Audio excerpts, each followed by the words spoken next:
មានអារម្មណ៍ថាពួកយើងដូចជាព្រួលប្រែគុំខាយនៅក្បែរគ្នាក្ដីតែវ័យហាងដូចនៅសែនឆ្ងាយអូនថា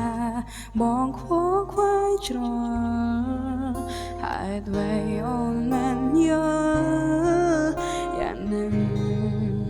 ឬមួយដែលប្រឹងសំដែងធ្វើមិនយល់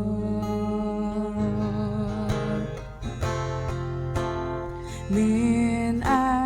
រម្មណ៍ថាពួកយើងដូចជាព្រួលប្រែទុំកាយនៅក្បែរគ្នាក្ដីតែវ័យហាងដូចនៅសែនឆ្ងាយអូនថាបងខ្វល់ខ្វាយច្រឡហេតុអ្វីអូនមិនយល់យ៉ាងនឹងឬមួយដែលប្រឹងសំដែងធ្វើមិនយល់បែកគ្នាចោលកុំបន្តអរគុណរាល់រឿងរ៉ាវល្អដែលយើងបានសាងរួមគ្នាលីហើយលីលើកចុងក្រោយជូនពរឲ្យអូនបានសំចរនឹងប្រង